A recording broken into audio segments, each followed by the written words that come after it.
On nous a dit, si tu ne le partages pas, ça n'a pas existé. Quel mensonge magnifique, n'est-ce pas? Aujourd'hui, ne pas publier de photos est devenu l'acte de rébellion le plus pur. Pendant que les autres deviennent les employés non rémunérés d'un algorithme, toi, tu as gardé quelque chose qu'ils ont tous perdu, la liberté d'être invisible. C'est le paradoxe de notre époque. Plus ils s'exposent, plus ils deviennent vulnérables. Toi, en refusant de jouer ce jeu, tu as repris le contrôle. Tu n'es pas asocial, tu es simplement sélectif. Tu as compris que ta vie privée n'est pas un produit à consommer par des inconnus. Observez attentivement une foule lors d'un événement social. Au-delà du brouhaha, remarquez cette chorégraphie étrange et moderne. Une forêt de bras levés, tenant des rectangles lumineux comme des boucliers. Ces gens ne vivent pas l'instant, ils l'archivent. Ils sont devenus les ouvriers volontaires d'une usine à images qui ne s'arrête jamais. Et puis, il y a vous, immobile, en retrait. Vos mains sont libres, vos yeux ne sont pas médiatisés par un écran. Vous ne cadrez pas la réalité, vous la regardez droit dans les yeux. Pour le grand registre numérique, vous êtes techniquement absent, une donnée manquante, une erreur statistique. Mais dans la réalité physique et tangible, vous êtes paradoxalement le seul individu pleinement connecté. Vous n'êtes pas un simple spectateur, vous êtes le seul témoin lucide d'une époque obsédée par sa propre mise en scène. Descartes disait « Je pense, donc je suis ». Au XXIe siècle, cet adage a muté en une injonction névrotique « Je publie, donc j'existe ». Nous assistons à une confusion ontologique majeure où l'existence physique ne suffit plus. Elle doit être validée par une empreinte numérique pour devenir réelle. Votre absence des réseaux sociaux crée une anomalie dans ce système. En ne signalant pas votre présence, vous créez un vide, un silence assourdissant. Ce n'est pas de l'invisibilité, c'est de la densité. Pendant que la multitude se dilue dans les avatars pixelisés, vous conservez votre intégrité matérielle. Vous n'êtes pas un fantôme. Vous êtes, au contraire, la seule chose solide dans un monde qui se liquéfie. Considérez les réseaux sociaux comme une vaste scène de dramaturgie sociale, au sens où l'entendait Goffman. Chacun y joue un rôle, une version épurée et scénarisée de soi-même, dirigée par la tyrannie de l'algorithme. C'est la société du spectacle prédite par Debord, poussée à son paroxysme. Vous, en refusant de poster, vous refusez le costume d'acteur. Vous ne montez pas sur les planches. Cette position de retrait n'est pas passive, elle est critique. Elle vous permet de voir les ficelles, les décors en carton-pâte et la répétition mécanique des tendances.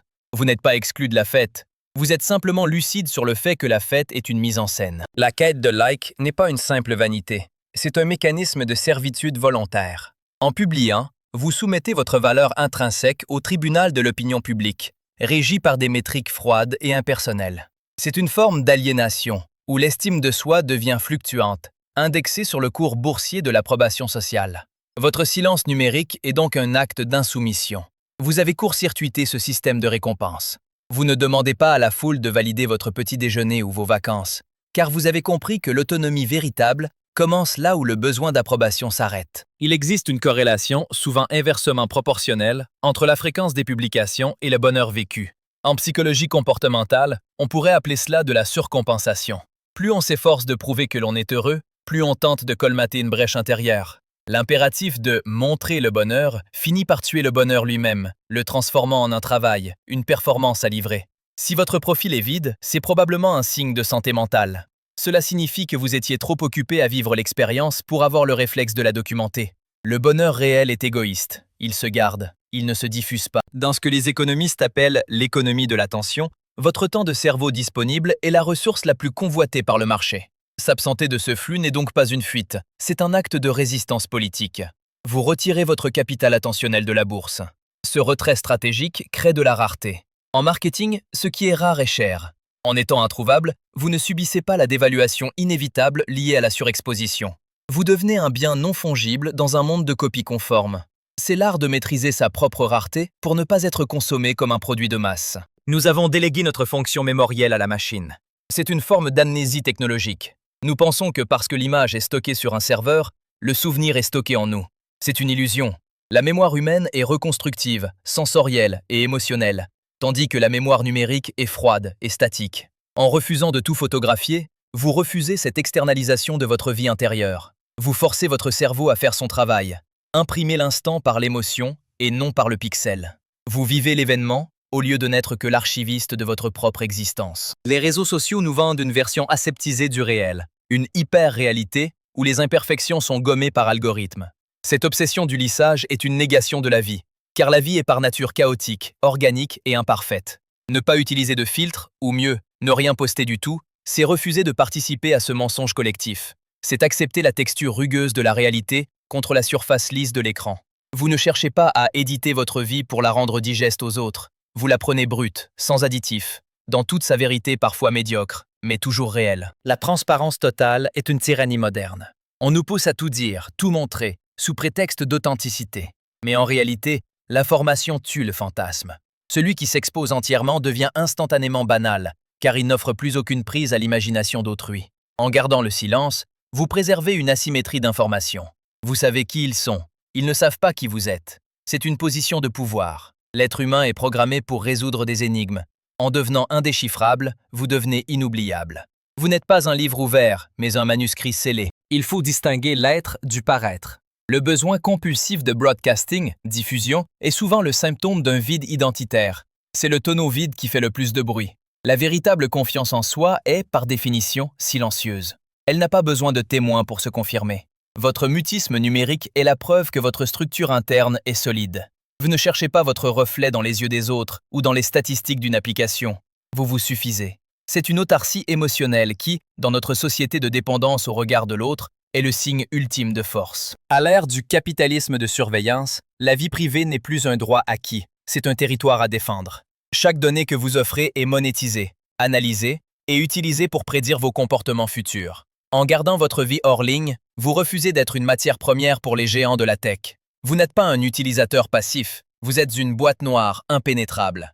Ce n'est pas de la dissimulation, c'est de la souveraineté. Vous avez tracé une frontière nette entre ce qui appartient au public et ce qui relève de la sphère intime, protégeant ainsi votre jardin secret de la marchandisation globale. Le défilement infini, doom scrolling, a créé une pathologie sociale, la vie par procuration. Des millions de personnes consomment l'existence d'autrui au lieu de construire la leur. C'est une forme moderne d'aliénation où l'on devient le voyeur de sa propre époque. En cessant de poster et de regarder, vous brisez ce miroir déformant. Vous quittez la passivité du spectateur pour retrouver l'activité de l'acteur.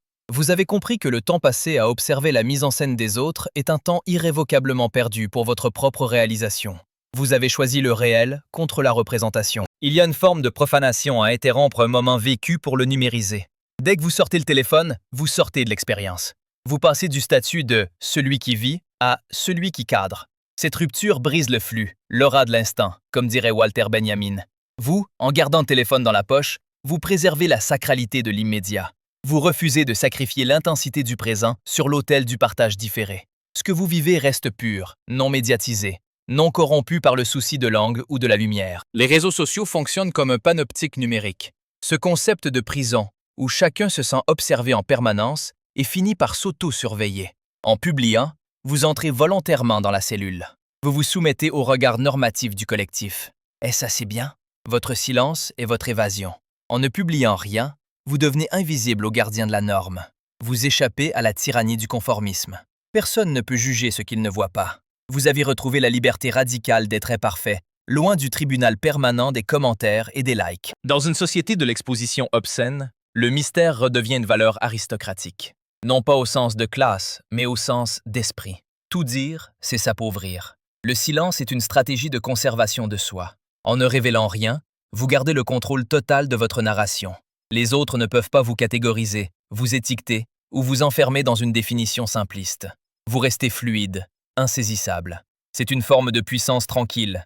Savoir que vous en savez plus sur eux qu'ils n'en sauront jamais sur vous. Jean-Paul Sartre parlait de la mauvaise foi pour décrire ceux qui jouent leur rôle social comme des garçons de café trop zélés. Les réseaux sociaux ont industrialisé cette mauvaise foi. Chacun devient le directeur artistique de sa propre vie, transformant l'existence en une performance continue. En refusant de poster, vous refusez cette mise en scène de soi.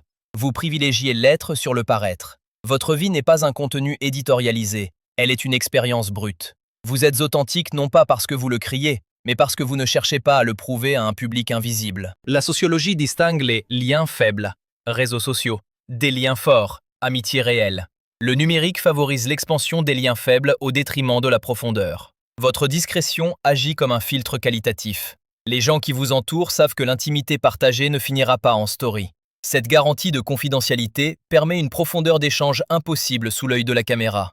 Vous recréez des zones franches, des espaces de parole off the record, où l'humain peut se révéler sans masque, libéré de la peur d'être archivé ou diffusé. L'architecture des réseaux sociaux est conçue pour exploiter nos vulnérabilités cognitives, créant une boucle de rétroaction dopaminergique comparable au jeu d'argent. Attendre un like, c'est comme attendre le résultat d'une machine à sous. En vous retirant du jeu, vous brisez cette servitude chimique. Vous avez repris le contrôle de votre système de récompense. Votre satisfaction ne dépend plus d'une validation externe et aléatoire, mais de vos réalisations concrètes. C'est une forme d'hygiène mentale radicale. Refusez que votre humeur soit dictée par des ingénieurs de la Silicon Valley. Notre époque, nous sommes de devenir une marque. Le personal branding est devenu l'injonction ultime. Il faut se vendre, se marketer, être un produit. Dans ce contexte, choisir d'être personne, comme Ulysse face au Cyclope, est un acte subversif. C'est refuser la marchandisation de son identité. Être personne, c'est garder la liberté de changer, d'évoluer, de se contredire, sans être piégé par l'image figée que l'on a vendue aux autres. C'est l'anonymat non pas comme une punition, mais comme l'ultime privilège de l'homme libre qui refuse d'être un label. La charge mentale ne concerne pas seulement les tâches ménagères, elle est aussi numérique. Chaque interaction virtuelle, chaque notification, chaque débat stérile dans les commentaires est une fuite d'énergie psychique. C'est une forme d'entropie personnelle où votre vitalité se dissipe dans le vide du réseau. En ne participant pas, vous pratiquez une conservation d'énergie stricte. Vous ne diluez pas votre concentration. Cette énergie que vous ne dépensez pas à curer votre image, vous l'investissez dans la construction de votre réalité. Vous êtes un système fermé et puissant, contrairement au système ouvert qui s'épuise à nourrir la machine. Il y a une dialectique fondamentale entre la présence et le désir. Le désir ne peut naître que du manque.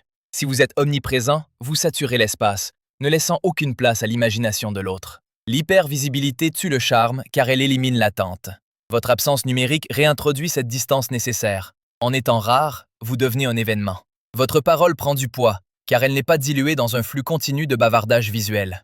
C'est une loi physique simple. Ce qui est abondant perd de sa valeur. Ce qui se retire en gagne. Votre posture rappelle celle du personnage de Melville, Bartleby, et sa célèbre phrase « I would prefer not to ». Je préférerais ne pas. C'est une résistance passive, mais absolue. Dans un monde qui exige votre participation active pour alimenter les flux de données, ne rien faire est l'acte le plus perturbateur qui soit. Vous ne nourrissez pas l'algorithme. Vous ne lui donnez ni votre approbation, ni votre colère. C'est une grève du zèle. En refusant de produire du contenu gratuit pour des plateformes milliardaires, vous affirmez que votre vie n'est pas une marchandise exploitable. Nous construisons des cimetières numériques. Des téraoctets de données qui, dans quelques décennies, ne seront que de la poussière binaire, illisible ou obsolète. L'obsession de laisser une trace numérique est une vanité futile face au temps. La véritable empreinte est celle que vous laissez dans la conscience des gens, pas sur un disque dur.